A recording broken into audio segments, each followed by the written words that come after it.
il y a eu un mouvement citoyen qui a voulu porter une loi climat avec des objectifs contraignants pour les autorités, mais le politique ne l'a pas voté.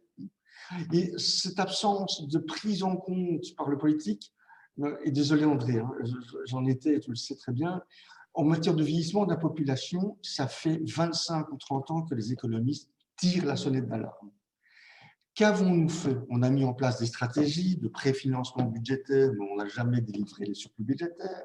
On a voulu faire des réformes paramétriques qu'on n'a jamais vraiment mis en œuvre, ou de stratégies. Et maintenant, il reste une stratégie de pro-croissance, mais que certains dénoncent au nom de la politique climatique. Mais il faut quand même savoir ce que c'est que la décroissance. La décroissance, ça veut dire une décroissance de la population mondiale. Et qui va décider qui peut avoir un enfant ou pas? Et en Chine, ça a quand même montré toutes ses limites et enfin, toute son absurdité. Jean-Marc, Christian, je vois que tu voulais réagir. Non, non, c'est bon. Non, non, c'est juste. Je suis d'accord. Alors, et autre ambiguïté, désolé de le dire, c'est sur le mix énergétique. L'Europe a imposé ses directives 20-20-20, 20% de réduction d'émissions il y a quelques années, 20% de renouvelables et 20%, voilà. Mais en disant à tous les États, vous allez faire exactement la même chose, sans jouer sur les avantages comparatifs. La Belgique n'a pas d'avantage comparatif en matière de production d'énergie, je veux dire, hydraulique. Nous avons très peu de mer, nous avons très peu de cascades. Vous avez quand même beaucoup de pluie, non? Oui, mais ça est-ce que ça produit vraiment de l'énergie? Et surtout pour l'instant, on en a beaucoup. On n'a pas beaucoup de soleil en Belgique, parce qu'on a beaucoup de pluie, et on n'a pas beaucoup de zones vraiment désertiques où on pourrait mettre des éoliennes et beaucoup de panneaux photovoltaïques.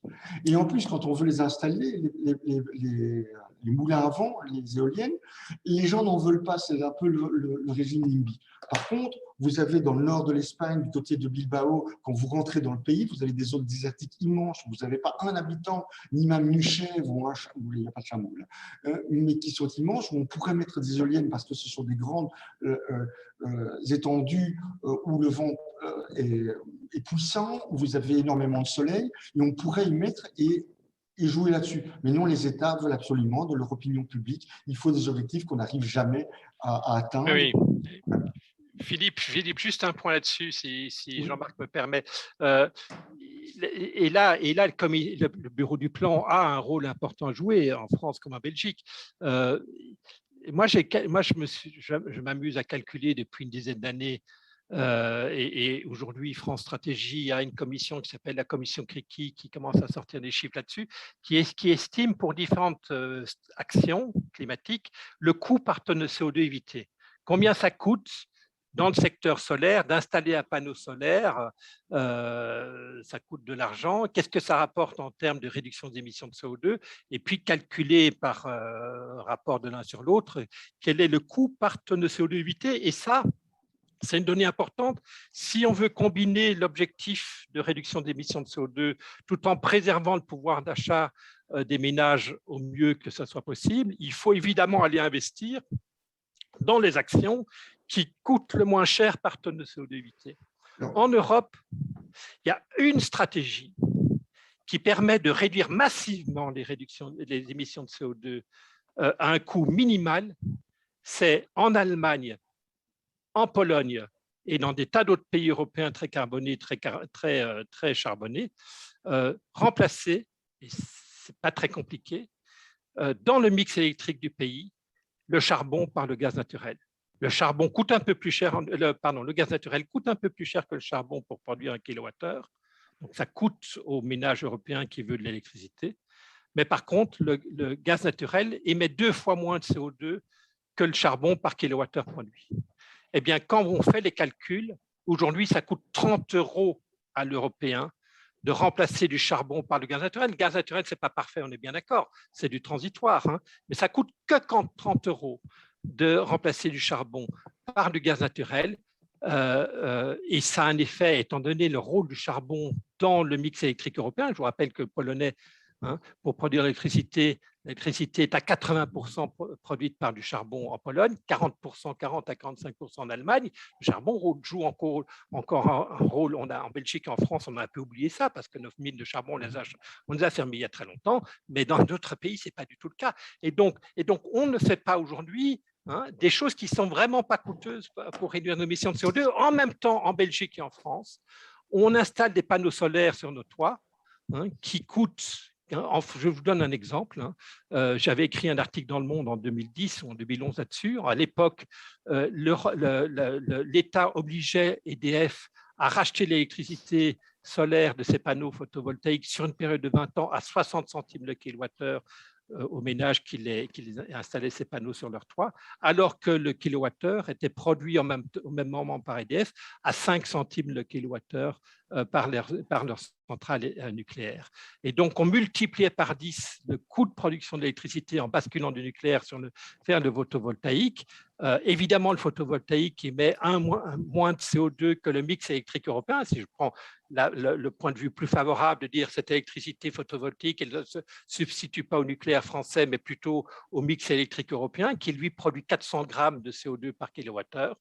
Quand vous faites le différentiel de coût et le bénéfice écologique en termes de réduction des émissions de CO2, ça coûtait 1 500 € la tonne de CO2 évitée. Donc, on a fait en 2010, 2011 et encore aujourd'hui, alors c'est plus 1 500 € parce qu'on a réduit le prix de rachat autour de 20 centimes le kilowattheure. C'est quand même 4 fois plus cher que le coût du kilowattheure nucléaire. Mais globalement, on a mis en œuvre des politiques en Europe qui coûtaient plus de 1 000 € la tonne de CO2 évitée, alors qu'on n'a pas au même moment mis en œuvre des choses qui ne coûtaient que 30 € la tonne de CO2 évitée. Et je peux vous donner des dizaines d'exemples de cette nature-là.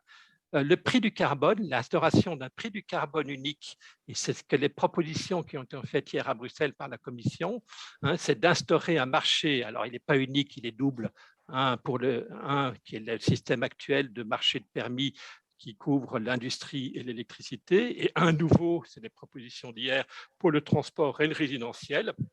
Mais globalement, quand même, on se dirige vers un prix du carbone unique un jour en Europe.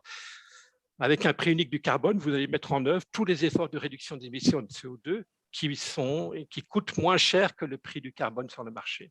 Et ça oblige, ça instaure un mécanisme de décentralisation des décisions de réduction des émissions de CO2 qui permet d'atteindre l'objectif au moindre coût pour les ménages européens. Et là, je réponds à une autre question que Jean-Marc avait posée tout à l'heure, auquel on n'avait pas répondu, qui était ne faudrait-il pas mettre un plafond d'émissions par personne? Chaque personne recevrait un plafond chaque année. Chaque personne pourrait émettre au maximum 5 tonnes de CO2, par exemple, ou 4 tonnes de CO2.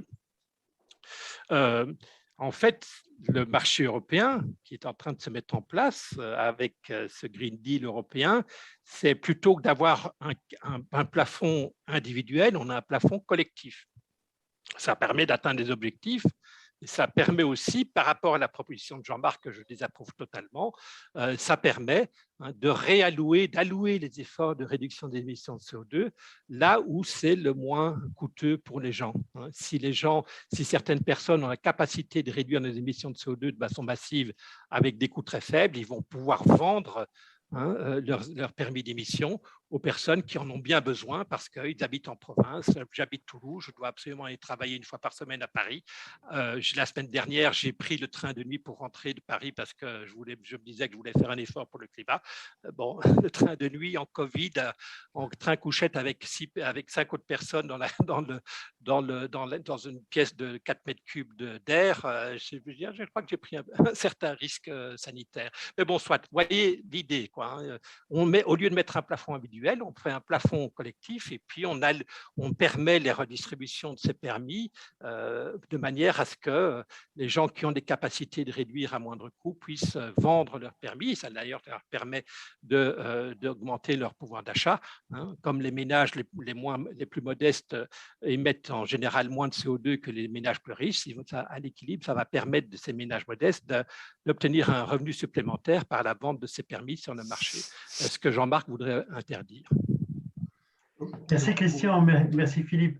Pour répondre à l'interpellation de Christian sur le calcul, nous sommes mandatés par le gouvernement pour faire une analyse des effets retours du plan national énergie-climat, ce que nous voulons faire volontiers avec nos modèles. Le problème, c'est que nous ne recevons pas les mesures détaillées par le gouvernement Et je veux dire, on peut dire on va réduire de 55% les émissions de gaz à effet de serre d'ici 2030, ok, mais moi, dans un modèle, ça, moi, je ne sais pas mettre. J'ai besoin de mesures précises, quel secteur, quand, quelles mesures. C'est comme réduire le coût du travail, c'est très bien, mais il faut me dire à quel niveau de salaire, quelle catégorie de travailleurs et autres. Donc, il me faut des éléments tangibles et précis, et ça, malheureusement, je ne les ai pas encore reçus à cette date-ci. Et ça date déjà du précédent gouvernement, hein, donc ce n'est pas quelque chose de neuf. Je vais rebondir rapidement sur ce que vous venez de dire tous les deux et qui me jette un peu dans les cordes, je dirais, en tant que juriste, qui pense que la justice, finalement, qui n'est rien d'autre que l'un des trois pouvoirs que l'on consacre dans toute démocratie et qui est peut-être parmi ces trois pouvoirs celui qui a sans doute la mission la plus proche du citoyen. Et d'ailleurs, c'est la même chose en politique, hein. Vous avez une politique de proximité, les municipalités, les communes, etc. Puis on monte en abstraction. La justice, c'est la même chose.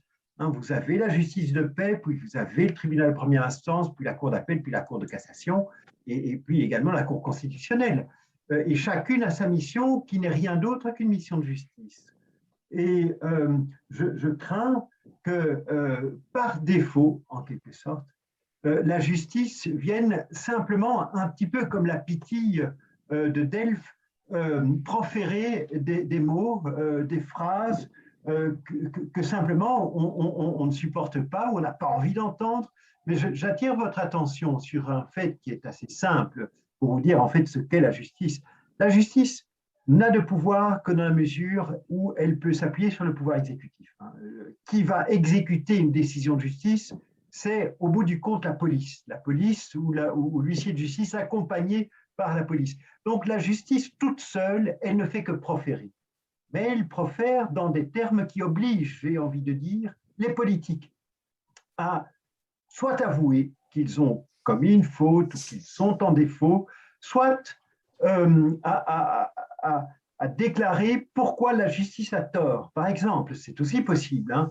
Et quand je prends le jugement du 17 juin 2021, je dois dire le jour même, notre ministre écologique de l'Environnement s'est empressé de dire deux choses.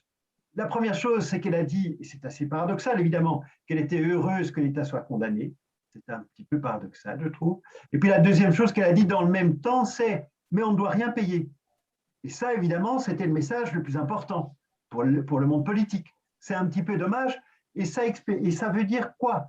Mais la seule conséquence, c'est que l'ASBL Climat ZAC, puisqu'on est un beau pays, au moins bilingue et trilingue même, l'ASBL Climat ZAC a dit « je fais appel parce que ce jugement ne contient pas un dispositif qui condamne l'État belge à faire quelque chose positivement. Or, l'État belge devrait faire, estime-t-il, quelque chose de positif. »